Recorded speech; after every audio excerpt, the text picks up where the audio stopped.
কত ভালো হতো যদি নিজে নিজে গাছে উঠে তেঁতুল পেড়ে নিজেই খাইতে পারতাম, তাই না? হ্যালো বন্ধুরা, আসসালামু আলাইকুম। কি অবস্থা সবার? সবাই কেমন আছেন? আজকে আমরা চলে এসেছি তেঁতুল গাছ তলায়, আর সেখান থেকে হয়েছে তেঁতুল পেড়ে খামো। যদিও আমি তেঁতুল গাছে উঠতে তেমন পারি না বলতে আমি কোনো গাছেই উঠতে পারি না। এই যে মেয়েটিকে দেখতে পাইতেছেন, এটা আমার স্বাস্থ্য বোন, আর ও মাসাল্লাহ সব গাছেই উঠতে জানে, কিন্তু আমি কোনো গাছে উঠতে জানি না। ও হচ্ছে গাছ, আমি নিচে থেকে থেকে বলি আমাকে একটা দে, আমাকে একটা দে। ও দিলে দেয়, আর না দিলে আমি নিচ থেকে এইভাবে অপেক্ষা করতে থাকি। ওই যে দুই বন্ধুর গল্প আছে না, এক বন্ধু গাছে উঠতে পারতো, আরেক বন্ধু গাছে উঠতে পারতো না, কিন্তু গাছে ওঠা বন্ধু খাইতো আর নিচে বিচি গুলা ফেলাইতো, আর নিচের বন্ধু বিচি খাইয়ে থাকতো। আমার অবস্থা হচ্ছে ঠিক সেই রকমই। অবশেষে ও আমার জন্য কিছু নিচে ফালাইলো, আর সেগুলাই আমি টোকায় টোকায় নিয়েছিলাম। এইখানে দুইটা বাবু আমাদের সাথে আছে, তো ওদেরকে দিলাম আমি তেঁতুল টেস্ট করতে। কিন্তু দেখেন এই বাবুটা কত সুন্দর ভাবে তেঁতুল খাইতে পার, কিন্তু আমার আদনান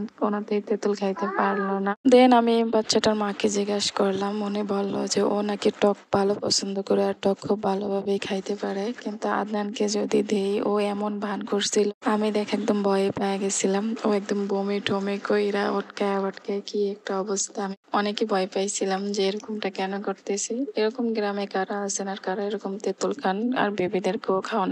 গ্রামে যারা থাকে তারা বিকালে কিছু না কিছু ভর্তা সত্তা বানায় খায়, যেমন আমরাও খাই। এটা খাইতে আমাদের কাছে অনেক ভালো লাগে। কিন্তু বিকালবেলা ঝলমরে রোদ ছিল, সূর্যের আলোটা খুব সুন্দর লাগছিল, তো আমরা ভাবলাম যে কিছু একটা করি। তারপরে খাদিজা বললো যে আপু তেঁতুল পায়রা খাইলো, আর এইখানে দেখতেছিলাম সূর্যটা কত সুন্দর দেখা যাইতেছে, মাসাল্লাহ। আমি আবার একটু ছবি তোলার চেষ্টা করতেছিলাম, কিন্তু কিছু দিয়ে হইতেছে না। ওই যে একটা কথা বললাম না, যে উপরের বন্ধু সবসময় ভালোটা খায়। দেখেন খাদিজা কত সুন্দর ভাবে অনেকগুলা তেঁতুল নিয়ে নামছে, আর আমাকে ভাঙ্গাচোরা গুলা দিয়েছিল। তো সবগুলা তেঁতুল এখন এক জায়গায় করা শেষ। এখান থেকে হয়েছে অনেকেই ভাগ পাবে, যাদের গাছ তারাও ভাগ পাবে, আমরাও ভাগ পাবো। তারপর আমরা দেখতেছিলাম যে কোন তেঁতুল গুলা ভালো, সেই তেঁতুল গুলাই হচ্ছে আমরা নেব, আর মানে গাছওয়ালাকে দিব সামান্য কিছু। তো এখানে আমরা সবাই লবণ মরিচ মাখিয়ে নিয়ে বসে পড়েছি খাইতে। এখানে শুধু লবণ মরিচ আছে তা কিন্তু না, লবণ মরিচ আর আছে চিনি, সরিষার তেল সব মিক্স করে একটা মশলা বানিয়েছে, আর সেটা দিয়ে তেঁতুল খাইতেছি। মাসাল্লাহ সবাই মিলে খুব ভালো করে খাইতেছি, আর পিচ্চিরাও কিন্তু খাইতেছে।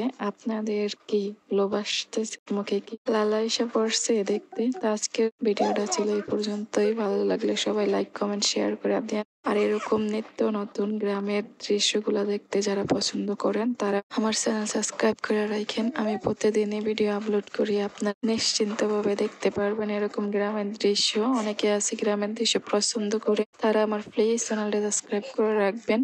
তো আজকের মতো বিদায় নিচ্ছি, আল্লাহ হাফেজ।